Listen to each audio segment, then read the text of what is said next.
Hello, dear students and esteemed learners. Welcome back. So, this is the week 8 of our course on Sociology of Health, and today we are going to have our lecture number 38, and that is on National Health Policy 2002 highlights and analysis.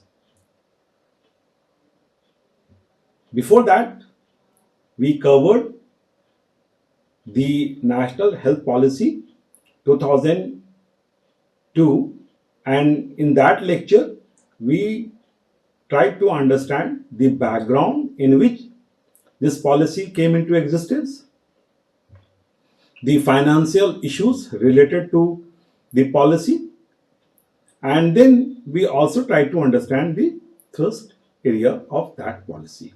So in today's lecture we will talk about the important provisions, and then we'll try to have some kind of understanding that we can say that some sort of analysis, right?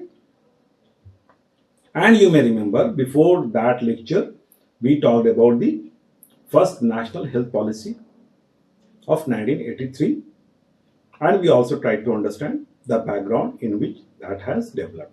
So there are things which are interrelated, and we need to see these things basically in some kind of continuity. Although there is the discourses are changing, but if you see all these things in continuity, then you will be in a position to understand the kind of change in the discourse and the kind of change in the direction, right?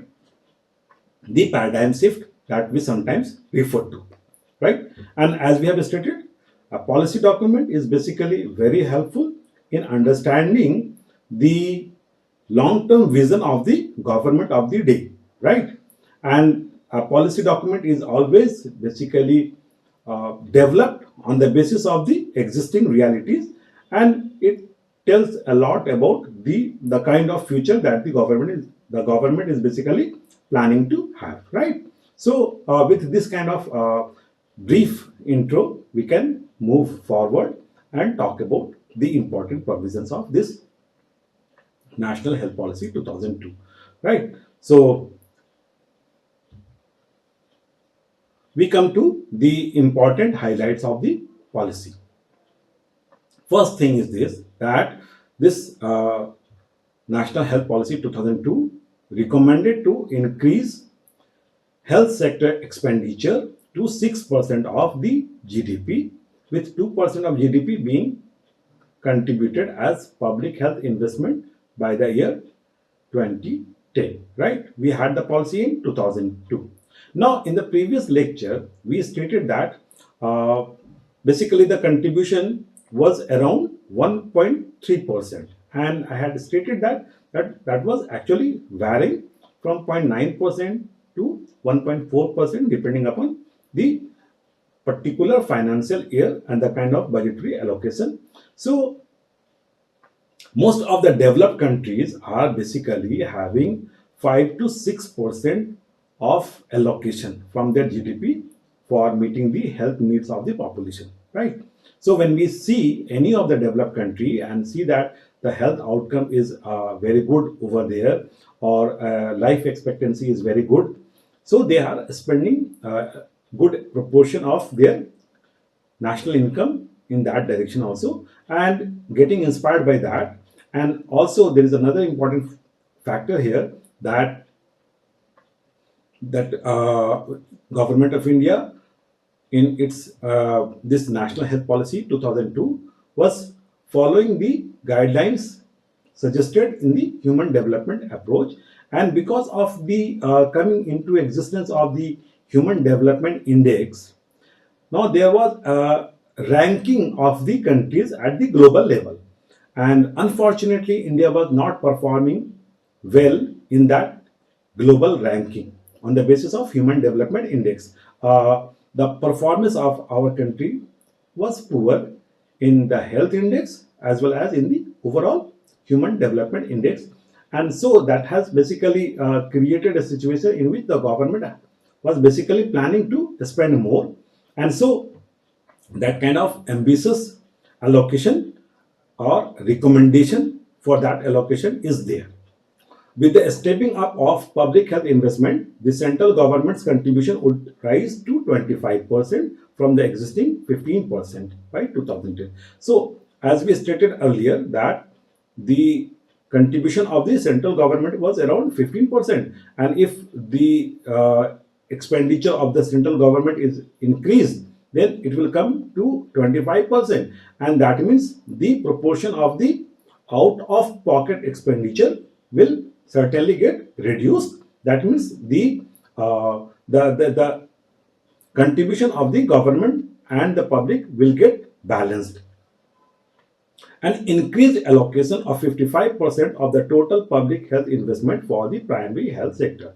Now, this is a very important point. We have been talking about this point, that the government will focus more on primary health care, but we were not having any numbers. That what does it mean to have focusing more on primary health centers, right? So this time, this policy recommends to spend 55% of the government allocation on primary health sector.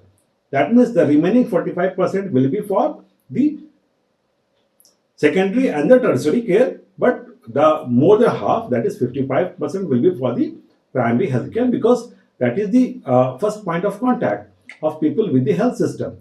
And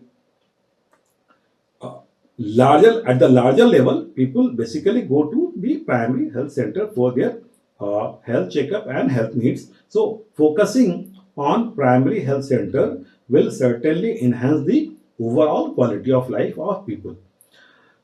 The secondary and tertiary health sectors being targeted for 35% and 10% respectively. So for the tertiary sector, the government or the policy intends to allocate much lesser, that is only 10%. And we discussed in the previous lecture that there will be increased participation of the private sector at the tertiary level, right? So when we are having private sector who can take care of the health facilities at the tertiary level, that means at the higher level, at the level of the huge big specialty and super specialty hospitals, then the government should not spend much there. Rather, the government should focus more on the primary level. Then another point says that convergence of all health programs under a single field administration. Now we have seen that we were having too many programs. Again, we can talk about the vertical disease control programs, and there we have seen that there were good number of programs, all programs basically focusing on one specific type of problem, that is control of a specific disease or eradication. So there were parallel systems and parallel offices also, parallel administration also. Then we had the vaccination related services which were also existing, and the primary health centers and the sub centers, basically sub centers were not having the health professional, and there was basically shortage of qualified professionals even for the primary health centers. So what was happening, that although some kind of facilities were there, some sort of services were there, but there was lack of convergence of all these things. And you may remember the Bhore committee long back had recommended for integration of the preventive and curative health services. So since long there was a demand of integration. The 1983 policy had also talked about integration, but because we were not having some major programs, right, so that convergence was actually not becoming successful. But here it is categorically suggested that a gradual convergence of all health programs should be there. However, the vertical programs for control of major disease like TB, malaria, HIV/AIDS, and the reproductive and child health and universal immunization program would need to be continued. So these programs will continue, but the platform where these services are being provided, that platform will basically develop, and so the convergence will take place at the level of the platform. Not that the programs will be stopped. Programs will continue, but the platform will be there. And then there are two important things here which are related to the services provided at the level of the at the level of the rural areas. All rural health staff should be available for the entire gamut of public health activities at the decentralized level, irrespective of whether these activities relate to national program or other public health initiatives. And then another point says that rural health staff would need to be trained and reoriented. So this policy, as we discussed earlier, actually in started the National Rural Health Mission. So when a massive program like National Rural Health Mission is going to get started, then for that basically several types of reorientation and reorganization would be required, and the policy has prepared the health staff at the level of the administration and the basically services to get oriented for that kind of thing. Then the policy envisages kick-starting the revival of the primary health system by providing some essential drugs under the central government funding through the decentralized health system. Then it recognizes the practical need for levying reasonable user charges for certain secondary and tertiary public health care services, right? So we talked about the user charges, and then at the level of the secondary and tertiary care, some kind of user charge basically would be visible, and that will help in the maintenance and other requirements at the level of those institutions, right? So this is basically introduction of user charges. And then the state government would consider the need for expanding the pool of medical practitioners to include a cadre of licentiates of medical practice as also practitioners of Indian system of medicine and homeopathy, now known as Ayush. Now, when basically we are talking about expanding the base, because when you want to extend the services, then you need to have qualified medical professionals. And if we keep ourselves confined to the one system of medicine, that is the biomedicine, then there will be shortage of health professionals. And so this policy suggests a very important step, and that is basically related to mainstreaming of the practitioners of traditional medicine in India. At that point of time, that department was known as Indian System of Medicine and Homeopathy, and now this has become Ayush and an independent ministry. We have already talked about that. We have already read that. And then at the same time, it also talks about some kind of rules for contract employment, because when the government will think of having a mass recruitment, then there can be some kind of some types of recruitment of contractual type also. So there is a provision related to that also. Then enforce a mandatory 2-year rural posting before the awarding of the graduate degree. Now this is a big policy correction. Basically, the government is taking care of the need of providing qualified medical doctors, and very often we talk about those degrees like the MBBS or the bachelor's degree, right, in the respective medicine or surgery.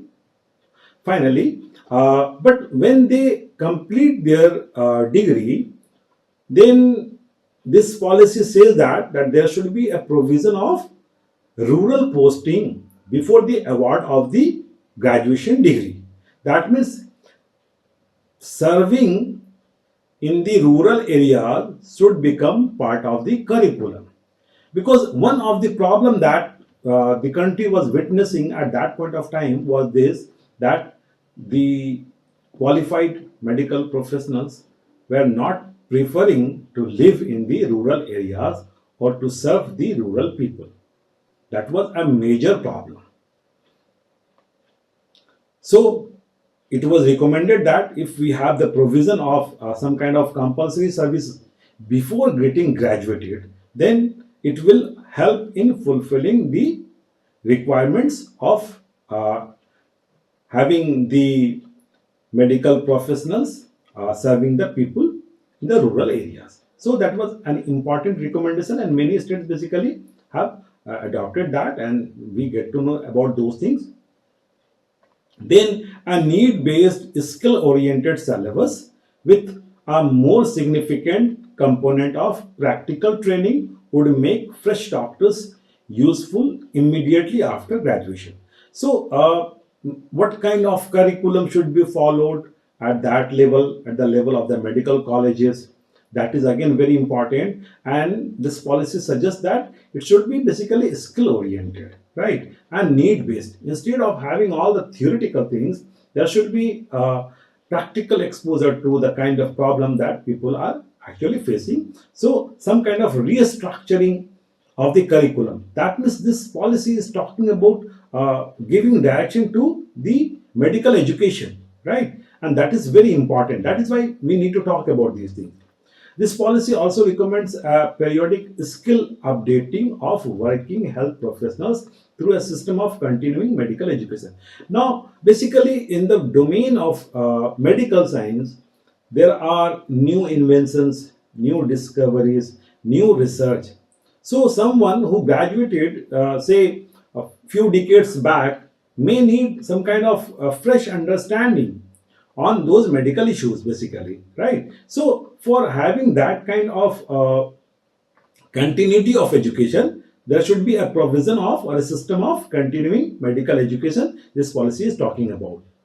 Then creation of additional seats for the postgraduate courses. Yes, of course, we understand that in the medical education system, the specializations basically develop at the level of the post graduation. At the level of the graduation, basically, it's a very general degree, right? So, for having more specialized medical professionals, we need to have more seats at the postgraduate level, and so this policy had recommended to increase the number of seats at that level.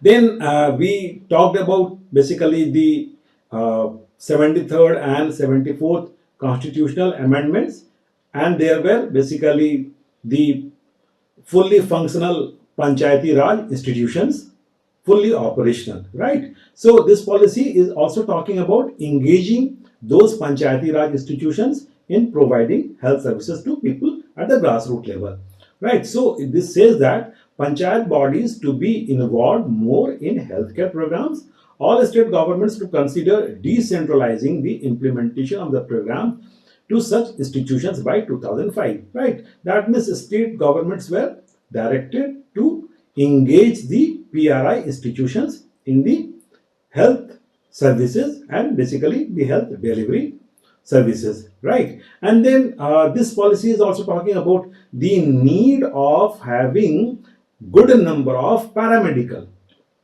staff, right? So the nurses versus doctor ratio should be maintained, right? That means if there is a shortage of the nursing staff or the paramedical staff, then the hospital or the clinic or the health delivery system will not operate. That means those numbers need to be increased.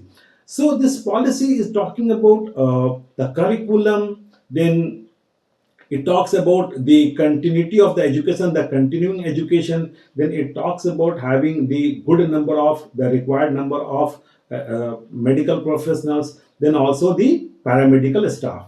And then it also talks about the essential drugs of a generic nature. Now, some of you may be aware of the thing that when we are talking about the medicine, basically under the allopathic system of medicine or the Western system of medicine, then there are actually the generic medicines, and then there are some other types of medicine which are basically but most of the pharmaceutical companies are providing those generic medicine as well as some additional combinations which are primarily very costly.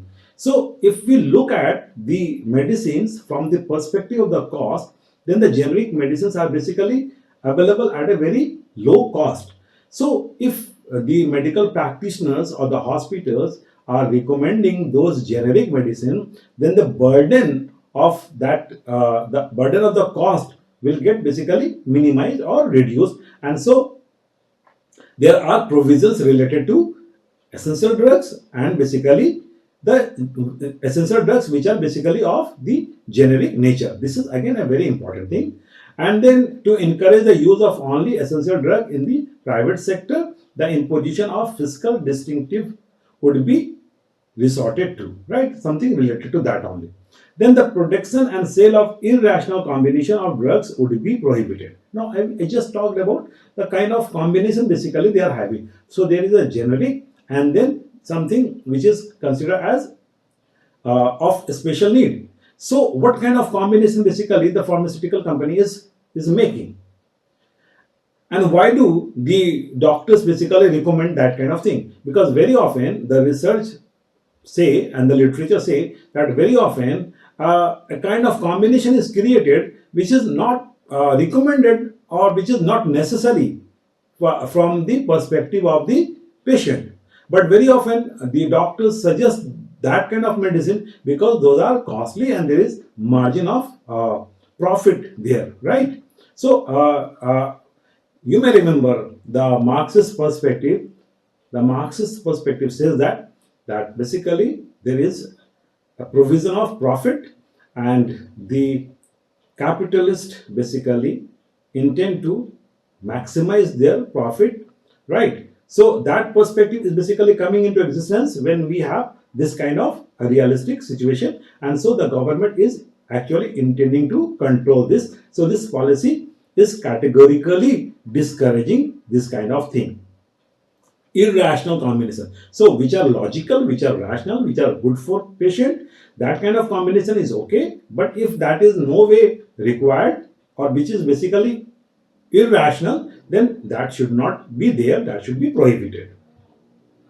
Then an organized urban primary health care structure is contemplated. Now we talked about the National Rural Health Mission, and simultaneously there is also a realization that urban primary healthcare structure should also be there, which should cater to the needs of the urban people, right? So this policy has envisioned this, and we uh, we have seen that in 2013 itself the National Urban Health Mission came into existence under the umbrella mission of National Health Mission, right? So that provision is also there. Then there are two, three very important points here. One is the trauma care network in large urban agglomerations. Basically, very often accidents take place or some kind of medical emergencies take place, and wherever the density of population is high, then the need of that kind of the problem is also existing much higher, right? And for that basically some kind of trauma center where the treatment of the emergency cases could be taken care of is there. And so it talks about basically a fully equipped trauma center in the large urban areas, and then a physical infrastructure of mental hospital and institutions at the central government expense. Now, the mental hospital and institutions are uh, not very much visible in India, and one of the basic reason for that is this, that the mental health issues have not been recognized well. Very often we find that there are certain kind of taboo, or people are basically hesitant in talking about the mental health problems. So there was shortage of the mental health institutions, and simultaneously there was a kind of hesitancy among people in reporting about the mental health problems. So this policy is basically addressing this problem and suggesting that there should be an upgradation of the physical infrastructure of mental hospital and institution so that they can accommodate more people and can have better facilities there. Then focus on behavioral change. Basically, we have been talking about HIV and AIDS and then several other lifestyle diseases sort of thing. So very often a behavioral change is required for basically protection from those kind of problems, right? So this policy makes an advocacy for that, and then evaluation of the performance of the non-government agency, because non-government agency are also considered a partner. So if they are considered a partner, then if they are given some kind of responsibility, then the evaluation should also take place, that to what extent that they are performing the kind of services, right? And if we look at the things from the perspective of behavioral change, then some kind of basically attitude formation is also required. And so some kind of health related programs at the school level, especially for providing the information and knowledge about preventive care. So these provisions are also there. And then a government funded research center or health research center, right? Because research is the backbone of healthcare. We get to know that very often the problems take altogether a new height.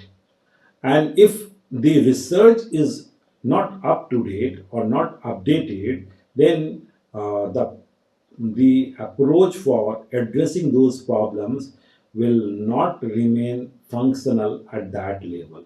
So research is very much required, right?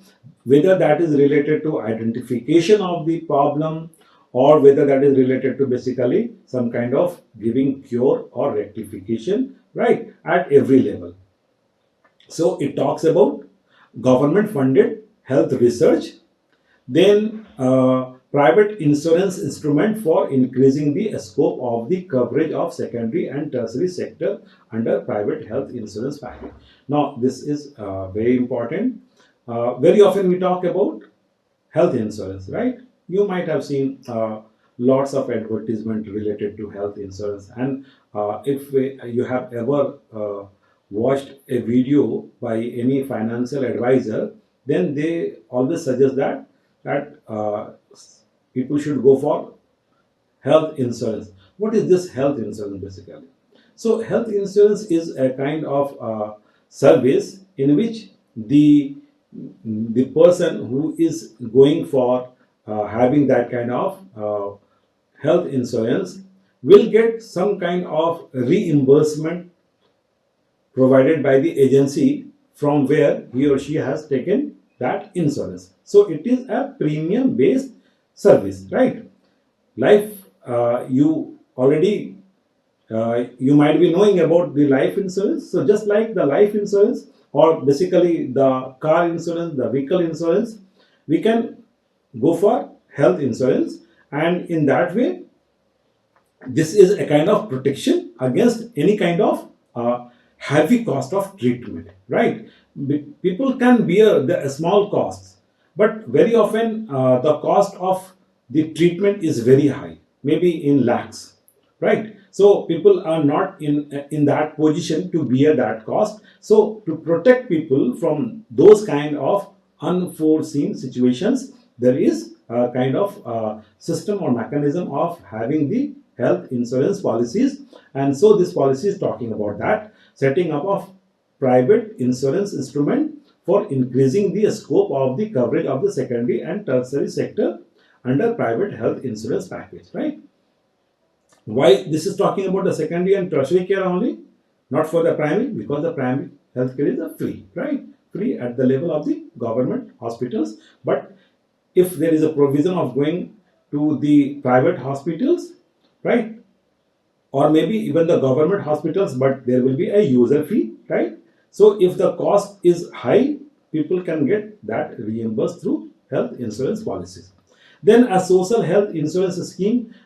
Basically, this social health insurance is something like the state is paying the premium, and there are a group of people, and the state is basically getting some kind of insurance done for the population at a larger level. Right now, the state may charge some amount as a premium, or the state may provide that premium on its own. So keeping in mind the kind of the diversity of the population, this is a kind of cost effective mechanism of having some sort of health insurance kind of scheme. Right, you need to know more about these social insurance schemes also. Involvement of non-government practitioners in the National Disease Control Program. This is very important. Involvement of non-governmental practitioners in the National Disease Control Program, so as to ensure that the standard treatment protocols are followed in their day-to-day practices. Then IT network, yes, 2002 and onwards, we have already seen the information and communication revolution, and ICT services were there. So there is a need of having some sort of information, the baseline data, and so it talks about the IT network and then baseline data, right? And then it also talks about the identified programs relating to women's health, because already it is identified that women have specific needs because of the high maternal mortality and then infant mortality. Although infant mortality and maternal mortality are two different issues, but often we see those two things together because of the common agency of the women there. So it talks about those things at length. We have talked about that when we were talking about the Millennium Development Goals also. So all those provisions which were there in the Millennium Development Goals got translated into the National Health Policy 2002, right? And then a code of ethics. Basically, that is very important because this medical profession is considered a noble profession, and it cannot operate well without following the code of ethics. So not only by the medical professionals, but at every level, certain code of ethics needs to be followed at the level of the research, or maybe at the level of the protection of the pharmaceuticals or the surgical things. At every level, code of ethics is required. Without that, the services will be compromised. So we have discussed basically most of the things related to the National Health Policy 2002. It talks about standards of food items so that the adulteration could be stopped. Then screening of the health condition of the workers, and very often screening helps us in understanding the occurrence of a disease at an elementary level, even before the occurrence of that.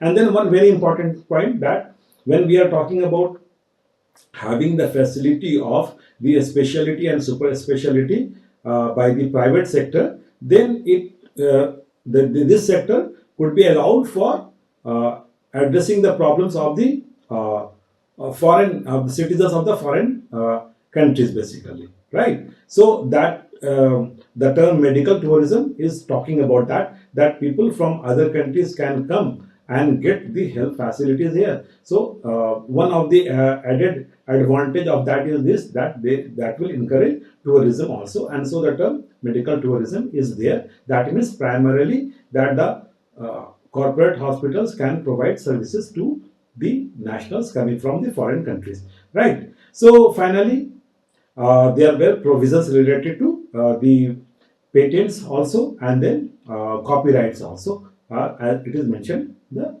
last point. Finally, mental health disorder or problems were also addressed in this policy, and environmental conditions were also addressed in this policy. So we have discussed all the important points of the National Health Policy 2002, and before we close, just have a look on the think about this and the activity question. So in the next class, we will talk about the next important policy, that is the National Health Policy 2017, and till then, take care.